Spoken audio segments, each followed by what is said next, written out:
Gohan in Dragon Ball Legends gets the notoriety of the most broken, unbalanced, and toxic character every single time he gets a meta impactful release. But this video is meant to disprove the allegation of Gohan Ball Legends really being as absurd and broken as you may impression it to be. This video will be going through every singular meta defining a Gohan that is released in a Dragon Ball Legends, with it being how much they have actually impacted the meta, how much they've actually reworked the meta, and how much they've actually ruined the meta. I really like to see how bad Gohan has been to the game state of Dragon Ball Legends. To go into, the first notable Gohan is obviously going to be Mr. FSK, as you do see here, the OG of the OGs, the first ever Legends Limit to actually exist in this game with the legendary finish animation. And this man, on release, actually was not causing the crazy waves that you might be anticipating he was. Now, we'll get into the Zenkai as, time progresses and the Zenkai does become more relevant, but this unit, he was fine. We had Lord Slug that was going to coexist around his time frame, as well as yes, maybe the cell that dropped alongside him was not very happy and just not having the best time ever, for sure. But this Gohan was not actually as dominant as you think he was on the impression of him because of his Zenkai.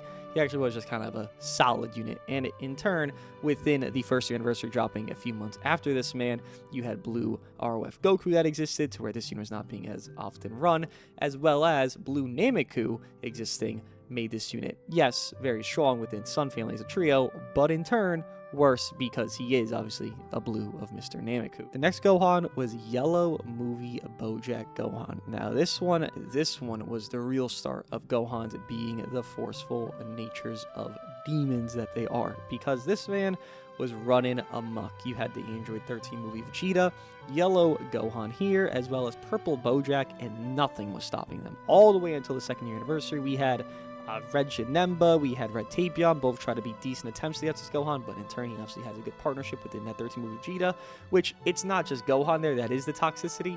I would actually argue a lot of people would at that time, because again this is a lot of olden times ago, but at that time would argue Purple Bojack was actually more toxic. You had an infinite cover change with no cover null existing anywhere in the entire game state, to where that man could just keep doing that rotation. And yes, this Gohan did lock in. Yes, this Gohan does have an AoE green.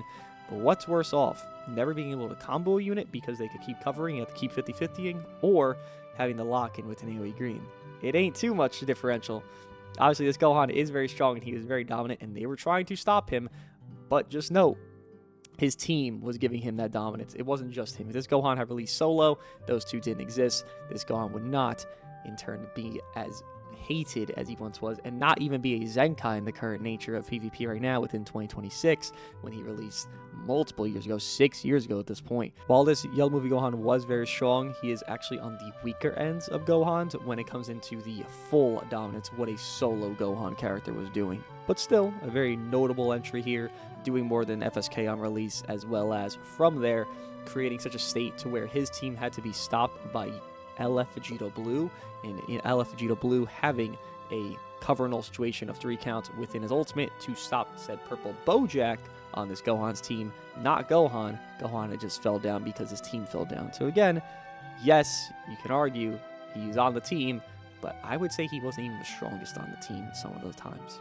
I'll throw an honorable mention in here of Mr. OG Puddle, of future Gohan here. Obviously, you know him as well as I, and what he did, nothing really stands out for me. Initial release, he was definitely downplayed and wasn't showing significance for a lot of people because it's a damage unit, but he's wanting to be a support type, so I won't mention him as a full finite segment here, but I will just say on every iteration of him, there's never been a time where he was actually broken. Yes, he broke the barrier of, running as a yellow unit during LF Cooler when he got his plat, or he broke the, when he's a Zenkai, he got, decent enough to be run, and all those LF Zenkais not being most optimal thing at the time, that was pretty good. But there was no real, he's the guy, he's the demon of Gohans. This is not a Gohan you mention as oh, well, that's the Gohan craziness, that's the Gohan bullshit that we're expecting and thinking about here. No, he never had an iteration that was whoa, that's him. He was always solid to underplayed to pretty good, but nothing more.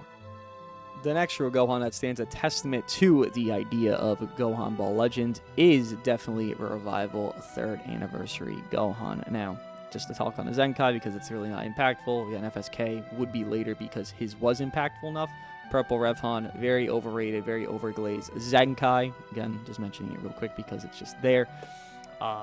Nothing crazy about him. He wasn't used after 1 week, and frankly, he was just, again, giving that notoriety of, oh, it's a Gohan, I can't stop him, it's a Gohan, he's broken. But really, Revhan, if you didn't see him after a week, then how broken could he have really been, frankly? I mean, just putting that out there for you. But to go into actual Purple Revhan himself, this unit, he was, well, a force of reckoning. He was destroying the 3rd anniversary within LFG4 and CMZ, not even being able to do anything, G4 being subpar release, CMZ being, well, solid, but really no full foundation ready for him.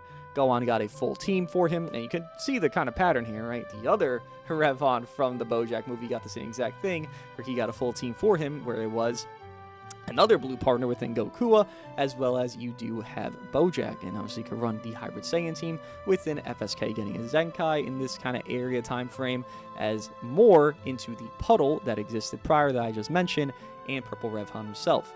Now, you do have a little bit of checkup to this specific Gohan coming quite soon after, not too soon, but quite soon after, with it being Yellow Evo. Now, Yellow Evo actually did do very well. It was a very coin-flippy meta that happened during the time, but Yellow Evo could have it where he could solo a team or get soloed by FSK Zenkai, and again, this will obviously be the talking point moving forward afterwards of FSK, but you had it where Yellow Evo could 2 or 3 card Purple Gohan, and sometimes even Puddle if you had a lot of stacks going on there for him, and then from there, you had it where Evo, he popped a revival, and he went neutral, and this man could dominate entire games because of that.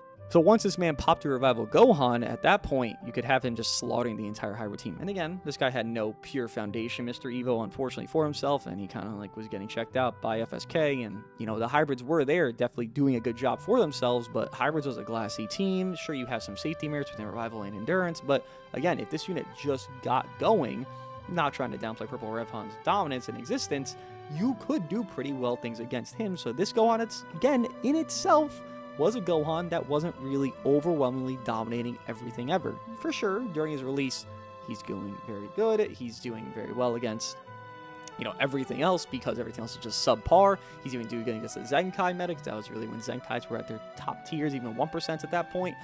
But this Gohan himself could get super easily checked out by Evo Vegeta, and in turn, it would just be the FSK show. This Revhan was not having the dominance effect that other Gohans have had. So while he was the best on release and having the best factor that was going on for himself, for sure, he again had checkouts. And you keep seeing it here. These Gohans are having checks. FSK, Blue Namek, Yellow Movie Gohan, Vegito Blue just existing was giving him a checkout. And being around in the game was checked him out. He was done. And then you see another Revival Gohan having a checkout that happened soon after his release. Again, this Gohan Ball narrative Legends gets dwindled down very shortly and very quickly, because every single time a Gohan drops, about a month or two later, if not a little bit more change, for most of these Gohans, they do diminish down very quickly. And you've seen it already multiple times, but you'll see even more as we continue. Now, Red FSK Zenkai, yeah, we gotta go into a different league here, because this is where you could kind of start the Gohan Ball Legends thing. This is where it actually matters to, like, okay, there's some merit to the argument. I'm not even here to say the argument's just, you know, fully not available. It's there. It's definitely something that exists as, like, a thought you have when you think about this game of, like, the bias of Gohan, and for sure, there's some. But this is really where it only begins in my eyes. So far, within all these Gohans we've named, FSK Zenkai dominated. He was run for months on months on months on months. FSK Gohan, he is dominating the game for months and months and months. He cannot be stopped. I guess you could argue at the time that if you were trying to debate this of like, okay, well, every Zenkai was really dominating at this time. You got Android 18 having your Zenkai, and there were a lot of times Android 18 had 0 card cost, infinite card draw speed, and just multiple strikes, and then she could one combo this Gohan, right? There were things that were existing similar to that just had problems, and it was just a bad time for everything coexisting in this game. It wasn't just because Gohan was existing, it was just everything coexisting was a bad time. But again, not to take away from this Gohan, he was a dominator of the game. He was a ruiner of the game. He was the Gohan you think about when you think of Gohan Ball Legends. But despite this Gohan being the anomaly so far of all these broken Gohans and what he's done to the game and what he has created for the game state and even further degree, making where LF Zenkais have become what they are now, of a shell of their former self, clearly comparably to this Gohan. You actually will see a similar trend to what we've seen beforehand, where most of these Gohans in the future and up to the current date actually are falling down quickly, comparably to what FSK once was, as again, an anomaly. And we get into another big gun here of Blue Beast Gohan. Now, yes, he is one of those, as well as Red FSK, and it doesn't help that they're damn near back-to-back within this discussion here, but he is one of those where, yeah, it makes sense why you would refer to Gohan Ball Legends. But again, just note what happened to him as time was evolving. Blue Beast releases alongside Pan and the Power Awakened Piccolo, and then you would run a pure hybrids team for the most part, with it being Pan, Puddle, as well as Mr. Blue Beast. Then moving forward, UGB releases as that part 3 of the festival, because this man was a pre-bait to a festival, and you were kind of singing a tune of blue, red, purple color synergy within those 3. You move into that festival, having the part 1 being the Tag 4s, who are a very incredible check to Blue Beast. I'm not saying they were killing him, I'm not saying they murdered him, but they were a very good answer, right? The reversal being good against, obviously, UGB, the green side being good against the obvious Blue Beast Gohan, who, despite having the infant defense neutral, the Tag 4s could put up very well, as well as LF4 being very solid in his own merit of actually getting a good buff for himself. That finally happened, because that guy was really bad on a lot of his initial buffs there. Getting a good Zenkai for himself was very nice. You had it where the Tag 4s could be a good stoppage. And then moving forward, once UGB did release, UGB was seen as much more of a problem to the game than Blue Beast. And this is not, again, to take away from the dominance of these FSKs and the Blue Beast, and these two as like the big ones, because these are the ones you are thinking about within Gohan Ball Legends. Like I want to keep repeating here, you think about these Gohans, and then you kind of associate every Gohan after that, and that's why you have the stigma of thinking, oh, it's always Gohan. Oh man, these are the two. Time progresses and you move on, and I'm looking at it here on the side. You get Ultra Hit, who is a very good unit even against Blue Beast. I remember distinctly Ultra Hit could be very well against MVP 17, Blue Beast, and he was being very nice even against those situations. Move on a couple months later from Blue Beast being Mr. DBL 52 and into Mr. Ultra Rose releasing, and guess what? DBL 57 5 months later, given that's a little bit more time than people would like, but still 5 months later, Gohan, Mr. Beast, the guy that reset the entire game without any cause of just thought, he did that. That's a guarantee. 5 months later, you have a green that's stopping him and putting him in his place and putting him in check. So again, while that's a lot longer delay, it still happened. You had a green right next to his release that's doing very well against him. You have a red that could do very well against him. Then you have a green that's stopping him and getting him to not really be used at all, where UGB is looking for a different team. He's thrown to the wayside once Kid Buu drops, and then maybe he gets a resurgence during 5th year. But again, this is another situation where, yes, sure, Beast was very good. Sure, Beast reset the game. Sure, he did all these things. But again, there's multiple options within after this release to where Beast Gohan wasn't really the Gohan you think he is. The interpretation of FSK to Blue Beast is the same thing, but then you look at the actual game state moving forward in the hindsight that we have here, and boom, you have 1, 2, 3 options that are happening within a 5-month span of, oh wow, I could do this, that, and the other. Now again, you needed to own Blue Beast. Not taking that away from him in this video. I understand broken Gohans are here. I understand, I'm talking about one right now. But as well, just note, to call it Gohan Ball Legends, and then you got multiple Gohans already that have fallen off pretty quickly within a month or 2 or 3 span from there, and they're really not as dominant as you might think they were. The only one that was, so far, is FSK that had that real factor that you had to worry about. These, they just get worse and worse and worse as we progress from Blue Beast moving on. The next Gohan to release that made a meta impact that was pretty significant was actually Red Beast Gohan. I know, ironically, another Beast Gohan, definitely not the same impact as the Blue Beast, but he was doing good things. He was moving mountains, right? Obviously having the significance of having that red-green team people were running. What was it? Orange Piccolo, I believe it was, as well as from there, people were running a red Pan, and you were super glazing that Red Beast, and And he was doing fine. You know, in part 1, he was doing well against the Universe Rep team versus Evo, Ken, Jiren, who had just Zenkai'd, as well as MVP 17. Part 2, Bardock, Goku are half blue, which could be a very finite answer to Red Beast, and in turn were a very solid answer to Red Beast. If I'm not mistaken, Goku, Bardock were most likely part 1 during part 2, which Gohan had just released as part 1, so he's not even the best unit in the game within the next month celebration. And then Ultra UI goes on to release, and yes, Red Beast is a good counteract to him within the drop combo blue card. That is kind of his notoriety of existence. But then again, we have Goku, Bardock that already exist, and then Bombku releases, and it's like this whole trend that I keep going off where this unit drops as Gohan, and then boom, kind of damn near immediate, we're hurting that Gohan. Now, again, Red Beast is doing great things within his very good damage and his super glaze teams that could work, but this was not a meta-dominating thing that just ruined the game. Again, this is another Gohan that fell to the wayside incredibly quickly compared to the impression that Gohan gives you. So another Gohan that dwindles due to not really a Gohan Ball Legends kind of game.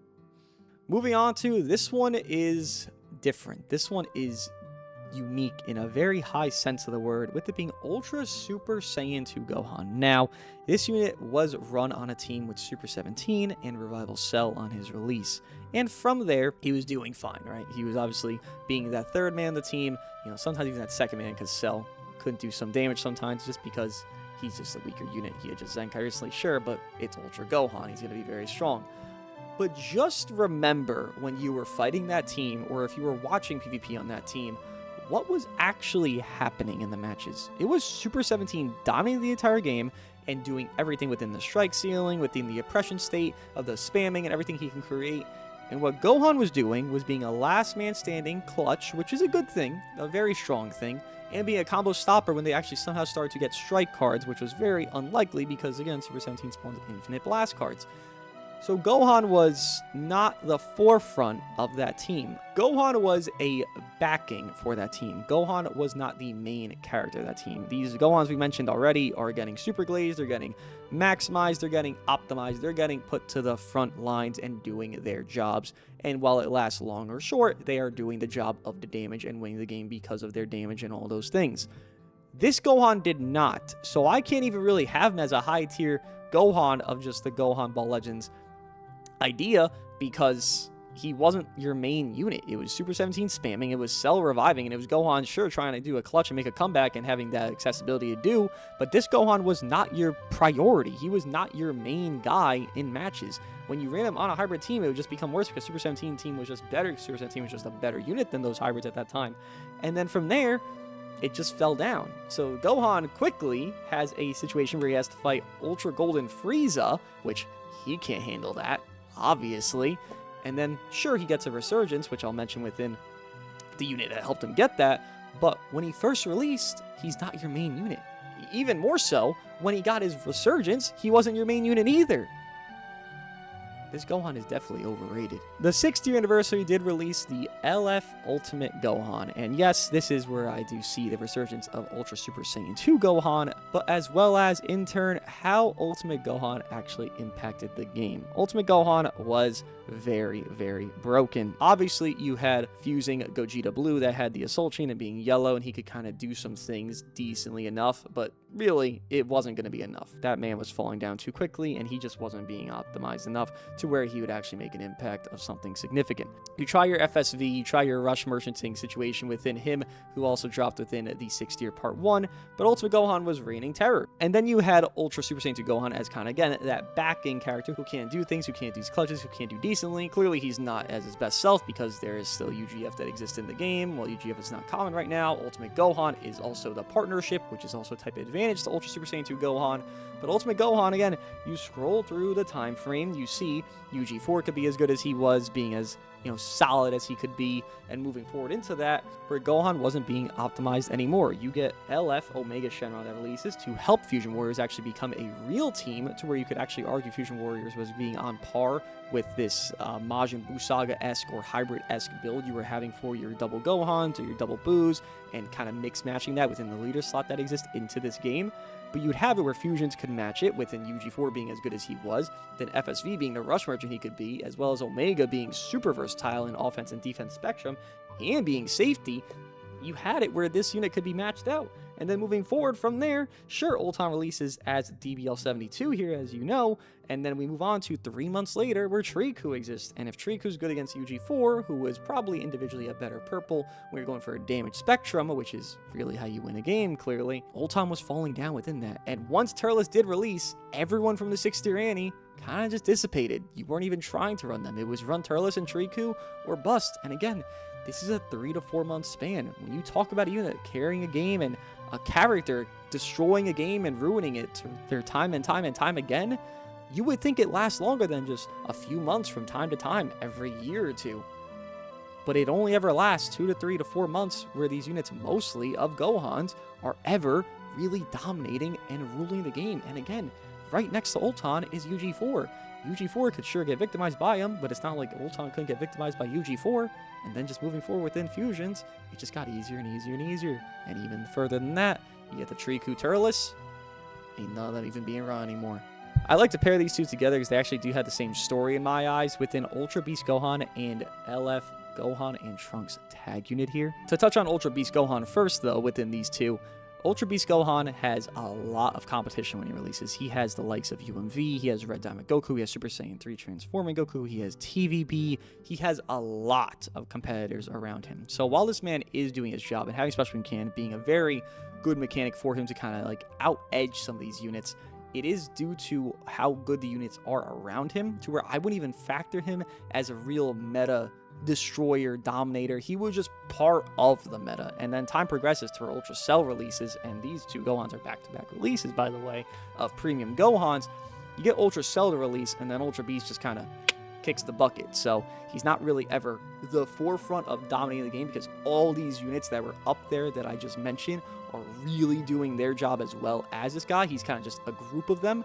So he doesn't even have to be in his own category, to where he doesn't really change much for the entire game state. And then LF Gohan and Trunks, a similar story follows to them, to where you have them, you are very forced to have them in a lot of sequences, to where obviously, yes, again, UMV in them, like I just mentioned, are still running amok, but you know, they're the newer units, so they're probably just a little bit better. And for sure they are.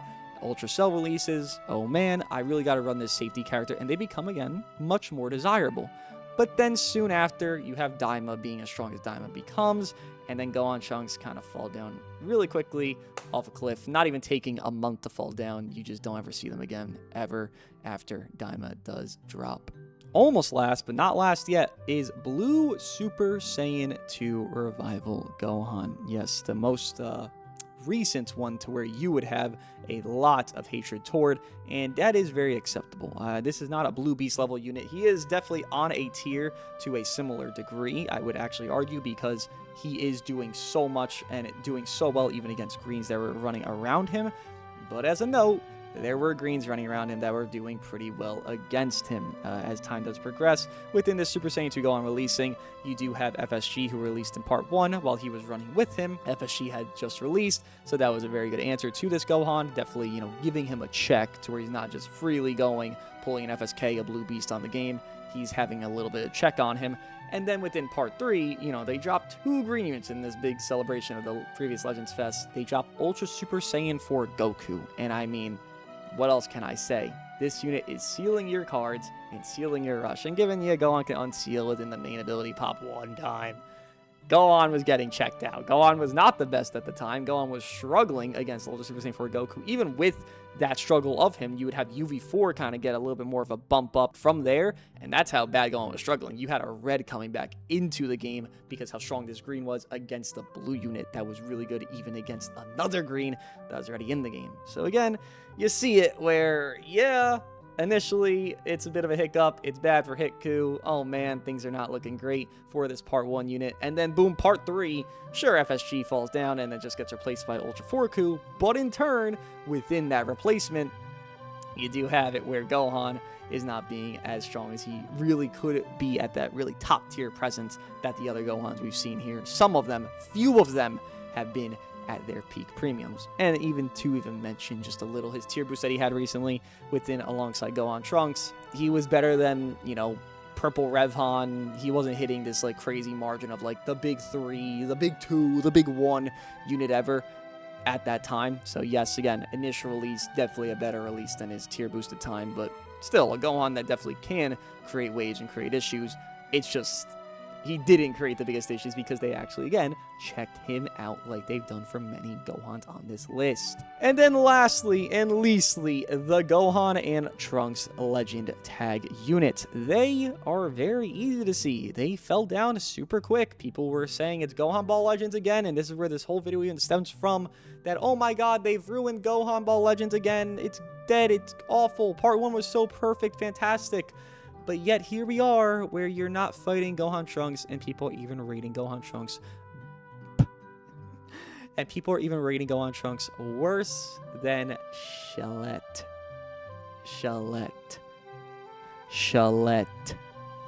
If that doesn't say enough to you, I don't know what can. You get the Bujo release right after them. That's not great. You get Legend Rose that already exists. That's not great. You get TGV that's buffed, so it's blue, yellow getting buffed. You get Golden Frieza 17, that's again is somewhat blue. They don't even have really anywhere in the meta to stand, because then you get UVB replacing them. They have nothing to stand for, and yet they were called a Gohan Ball Legends type release. But throughout this entire video, there's really only been 2, arguably 1, within everything here. The overall point of this video is not to persuade you into thinking that Gohan has not been a very good unit time and time again. No. The overall point of this video is just to understand that while there is a lot of bad things Legends does do, and I mean a lot, and I'll be doing videos on those, there is also a good bit of unprovoked hatred toward what Legends does. And I would say this is one of those higher things that's unprovoked, because again, I go through every singular Gohan that has made an impact in this as you go through this video, and for the most part, really, damn near almost all of them, their impact is only significant enough to typical unit standards. All in all, while Gohans have been strong, have been dominant, and have been meta-defining, they are not as bad as maybe your perception of them has once been. And maybe this video has convinced you of that, or maybe it has not. Nonetheless, hope you enjoyed, and I'll see you in the next one.